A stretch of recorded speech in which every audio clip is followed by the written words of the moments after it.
Shri N M Pearson ഇപ്പോൾ യഥാർത്ഥത്തിൽ കോടിയേരിക്ക് ശേഷം താൻ എന്നൊരു തോന്നൽ ഇപിക്കുണ്ടായിരുന്നു. സീനിയോറിറ്റി വെച്ച് നോക്കുകയാണെങ്കിൽ എം വി ഗോവിന്ദനേക്കാൾ സീനിയോറിറ്റി തനിക്കുണ്ട്. പോളിറ്റ് ബ്യൂറോ സ്ഥാനം ആഗ്രഹിച്ചു, അത് കിട്ടിയില്ല. പാർട്ടി സെക്രട്ടറി സ്ഥാനം മോഹിച്ചു, അത് കിട്ടിയില്ല. അതിനെ തുടർന്നുണ്ടായ സംഭവവികാസങ്ങൾ തന്നെയല്ലേ ഇപ്പോൾ പൂർണ്ണമായും നിസ്സഹകരണത്തിലേക്കും ഇപ്പോൾ കൺവീനർ സ്ഥാനത്ത് തന്നെ പുറത്തേക്കുമുള്ള വഴി തെളിച്ചത്? വളരെ വ്യക്തമാണത്.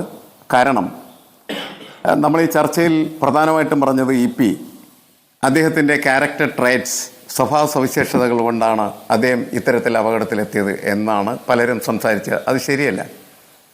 കാരണം പാർട്ടിയുടെ കരുത്തനായിട്ടുള്ള നേതാവായിരുന്നു.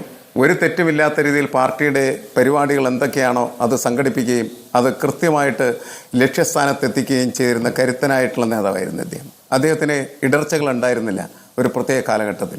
എപ്പോൾ ഇടർച്ച ആരംഭിച്ചു എന്ന് ചോദിച്ചാൽ പാർട്ടി അദ്ദേഹത്തിന് നൽകേണ്ടതായിട്ടുള്ള പരിഗണന നൽകിയില്ല എന്ന് അദ്ദേഹത്തിന് തോന്നിയ സമയം മുതൽ തന്നെയാണ്. പാർട്ടിയുടെ സെക്രട്ടറി ആവും എന്ന് കരുതപ്പെട്ട തലത്തിൽ നിന്ന് അദ്ദേഹം പുറത്താക്കപ്പെടുന്ന സാഹചര്യത്തിലാണ് അദ്ദേഹം പാർട്ടിയോട് പിണങ്ങുന്നത്. ആ പിണക്കം എന്ന് പറയുന്നത് എം വി ഗോവിന്ദൻ താൻ വരേണ്ട സ്ഥാനത്ത് എം വി ഗോവിന്ദൻ വന്നു എന്നുള്ളതിൻ്റെ പേരിൽ എം വി ഗോവിന്ദൻ എന്ന് പറയുന്ന വ്യക്തിയുമായിട്ട് കൂടിയുള്ള ഒരു ശണ്ടയായിട്ടത് മാറിത്തീരുകയാണ് ചെയ്തത്. അതിൻ്റെ ബഹിർസ്ഫുരണങ്ങളായിരുന്നു നടന്ന ഓരോ പ്രവർത്തനങ്ങളും. ജാഥ, ഇടതുപക്ഷ ജനാധിപത്യങ്ങളുടെ ജാഥ, അതേപോലെ തന്നെ മറ്റ് പ്രധാനപ്പെട്ട പ്രമുഖമായിട്ടുള്ള പരിപാടികൾ, അതിലൊന്നും അദ്ദേഹം ബോധപൂർവം തന്നെ പങ്കെടുക്കാതിരുന്നതാണ്. അങ്ങനെ പങ്കെടുക്കാതിരുന്ന സമയത്തൊക്കെ അദ്ദേഹം പാർട്ടിയോട് കലഹിക്കുകയാണ് ചെയ്യുന്നത്.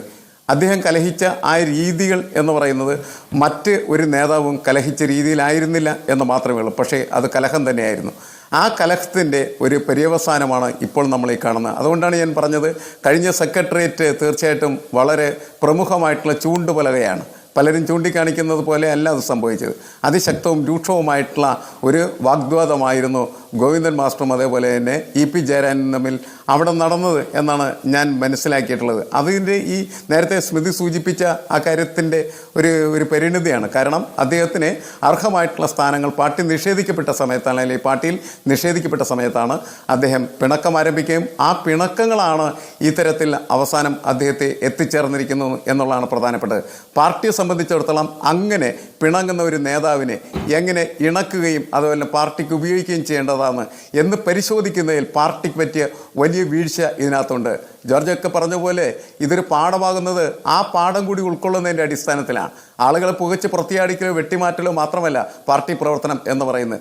പാർട്ടിക്കകത്ത് അസ്വാരസ്യങ്ങൾ ഉണ്ടാകുമ്പോൾ അസ്വാരസ്യത്തിന് വിധേയമായിരിക്കുന്നതായിട്ടുള്ള നേതാവിൻ്റെ പ്രശ്നങ്ങൾ എന്താണെന്ന് പരിശോധിച്ച് അത് പരിഹരിക്കാനായിട്ടുള്ള ശ്രമം ഉണ്ടാവണം. നേതാവിൻ്റെ കാര്യത്തിൽ മാത്രമല്ല, അണികളുടെ കാര്യത്തിലും അതേപോലെ തന്നെയുള്ള തീരുമാനങ്ങൾ എടുക്കാത്തിടത്തോളം കാലം പാർട്ടിക്ക് നിരന്തരമായിട്ട് ആളുകൾ നഷ്ടപ്പെട്ടുകൊണ്ടിരിക്കും. ആളുകളുടെ അണികൾ നഷ്ടപ്പെട്ടുകൊണ്ടിരിക്കും. പാർട്ടി ദുർബലപ്പെട്ടുകൊണ്ടിരിക്കും. പാർട്ടി ശക്തപ്പെടുകയല്ല ചെയ്യുന്നത്. ഗൗരിയമ്മ മുതൽ എം വി ആറിൻ്റെ കളരിയിൽ വളർന്ന ഒരാളായിരുന്നു എന്നുള്ളതായിരുന്നു നമ്മൾ മനസ്സിലാക്കേണ്ടതാണ്. അപ്പോൾ എം വി ആർ മുതൽ തുടങ്ങി അതേപോലെ കെ ആർ ഗൗരിയമ്മ മുതൽ ഇങ്ങോട്ട് പോന്നിട്ടുള്ള പുറത്ത് പോക്കപ്പെട്ടുള്ളതായിട്ടുള്ള എല്ലാ നേതാക്കളുടെയും കാര്യങ്ങൾ പരിശോധിക്കുമ്പോൾ പാർട്ടിക്ക് പറ്റിയ ഏറ്റവും വലിയ പാളിച്ച അതാണ്. പാർട്ടിയോട് പിണങ്ങുന്നതായിട്ടുള്ള ഒരു നേതാവിനെ എങ്ങനെ പാർട്ടിയിൽ നിർത്തേണ്ടതുണ്ട് എന്ന് പരിശോധിക്കുന്നതിൽ വലിയ പാളിച്ച പറ്റിയ പാർട്ടിയാണ് ഇപ്പോഴത്തെ നേതാക്കൾ.